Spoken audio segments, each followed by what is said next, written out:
Hello and welcome to Express News with me, Deepika, your daily half-an-hour window that brings you 100 news and updates from the country and the world in 30 minutes. Let's begin. India's External Affairs Minister Dr. S. Jaishankar on Thursday met UN Chief Guterres and discussed Pact for Future and climate action. Dr. S. Jaishankar also met with the new President of the United Nations General Assembly, Philemon Young, and reaffirmed India's commitment to the recently adopted Summit of the Future Pact. Dr. S. Jaishankar underscored the significance of BRICS for multipolarity and global diversity at the BRICS Foreign Ministers meeting in New York. Ministers of the IBSA Group made up of India, Brazil and South Africa held a meeting in New York on Thursday and consulted on Security Council reforms as it requires greater urgency. The ministers also discussed future discourse to strengthen, expand and promote the IBSA fund. As the world celebrates Tourism Day on Friday, India's Vice President Jagdeep Dhankar emphasized on the impact of tourism over India's economic growth in New Delhi. India's Tourism and Culture Minister Gajendra Singh Shekhawat highlighted the massive reforms in tourism in last decade with Prime Minister Narendra Modi's vision of tourism in India. India's Vice President Jagdeep Dhankar interacted with the delegates of the International Strategic Engagement Programme in New Delhi and highlighted that peace and security are fundamental to growth and development. India's Commerce and Industry Minister Piyush Goyal marked a decade of the Make in India initiative and emphasized on the restored investor confidence and job creation. India's Parliament constituted department-related standing committees on Thursday. The committees will have representation from across party lines.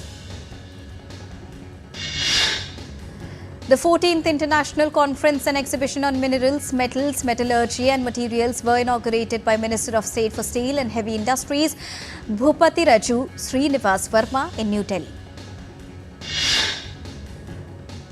The three-day event focuses on green steel production, sustainable practices and carbon reduction. Campaigning is underway in full swing in Union Territory of Jammu and Kashmir for the third and final phase of assembly polls. A team headed by the Chief Election Commissioner Rajiv Kumar is in Mumbai to assess the preparations for the upcoming elections in Western Indian state of Maharashtra. Lok Sabha Speaker Om Birla and Rajya Sabha Deputy Chairman Harivansh Narayan Singh attended the annual conference of Zone 3 Commonwealth Parliamentary Association.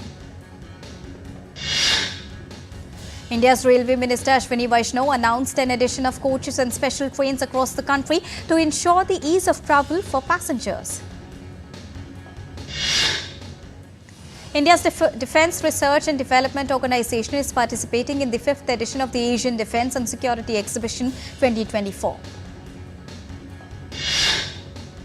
The three-day exhibition is being held at World Trade Center, Metro Manila in Philippines to showcase the world's most advanced technologies, systems, hardware and electronic warfare. India has moved up to 39th place among 133 global economies in World Intellectual Property's Global Innovation Index 2024. India is also first among lower middle class income economies and fourth in the World Intellectual Property Organization Science and Technology Cluster ranking.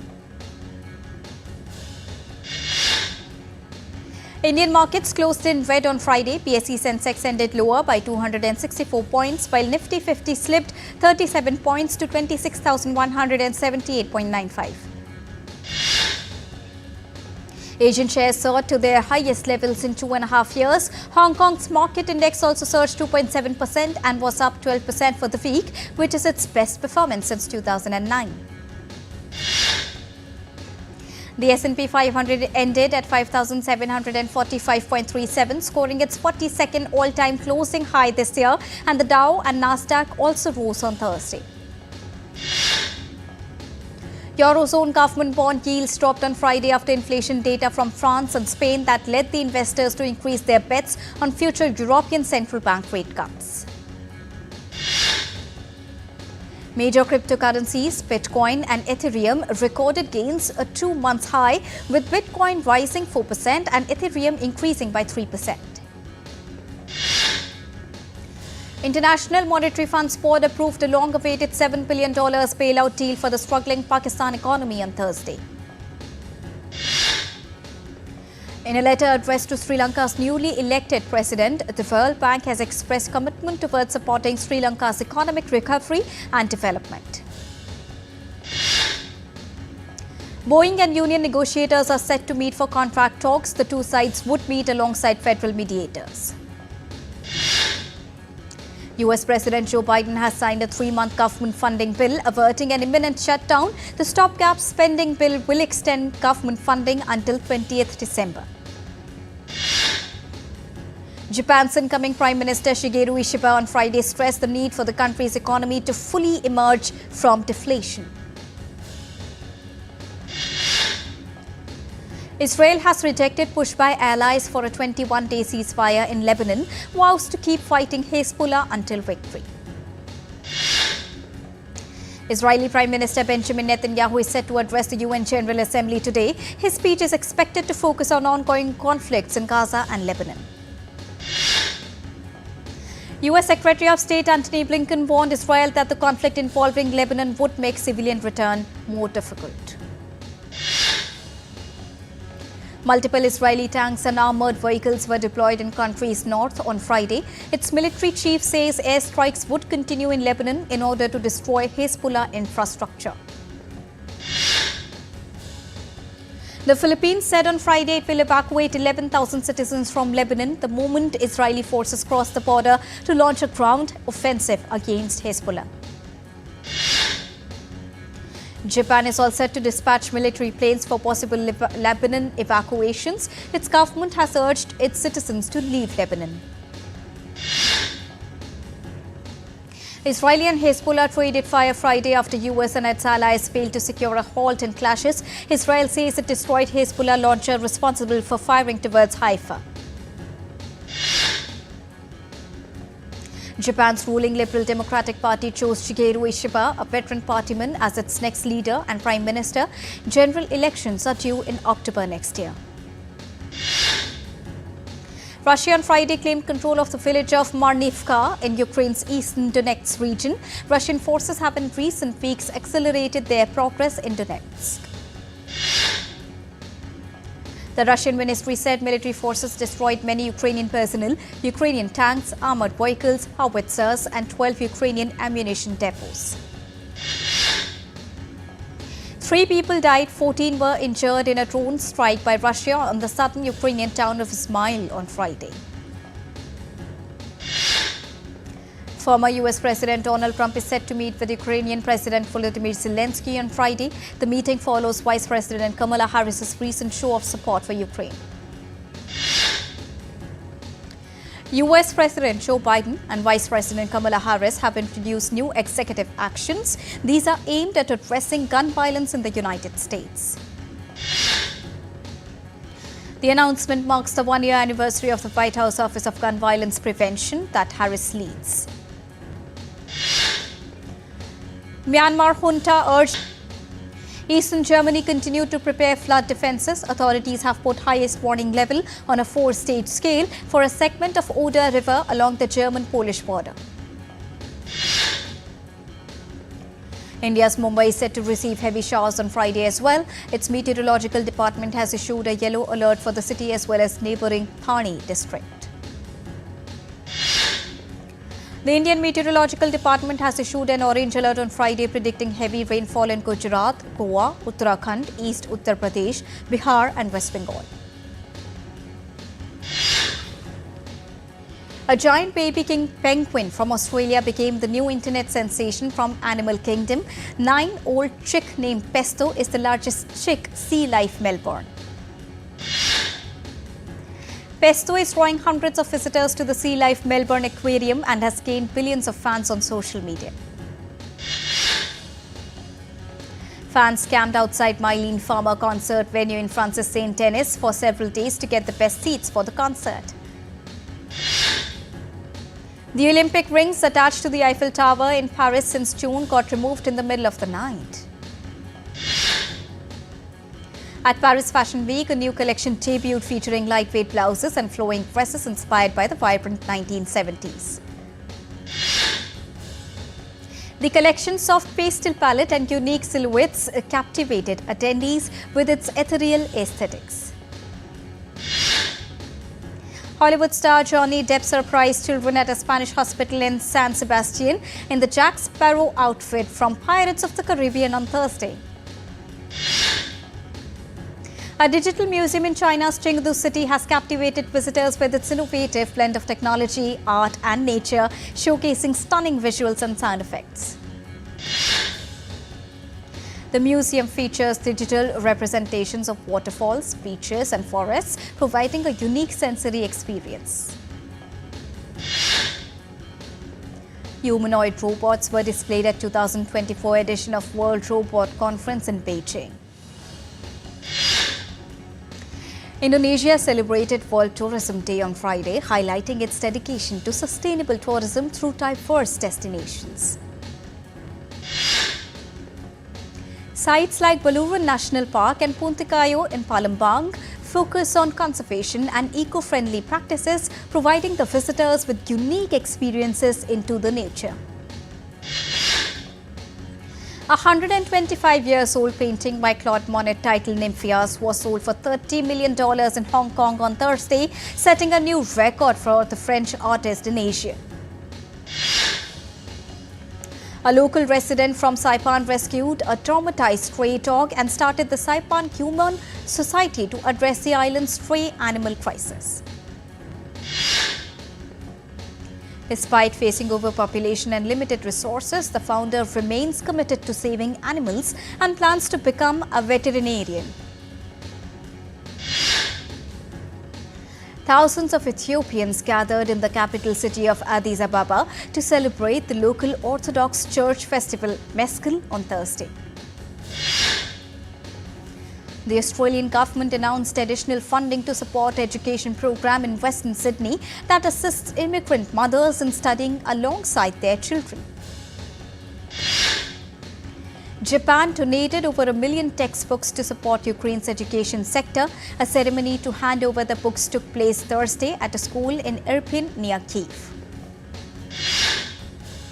The donations include textbooks on Ukrainian and foreign literature. These books will be distributed to 5th graders at approximately 10,000 schools across Ukraine. A Spanish mother-daughter duo is leading the restoration of the Santos Juanes Church in Valencia. They are utilizing an innovation method that employs bacteria to remove stubborn glue from 18th century frescoes.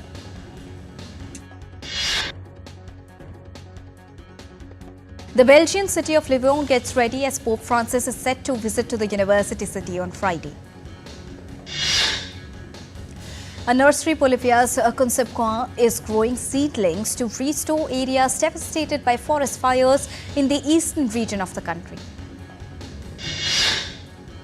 British rock band Radiohead has begun revisiting their 2003 album called Hail to the Thief to create a soundtrack for an upcoming stage adaptation of Shakespeare's Hamlet in April next year.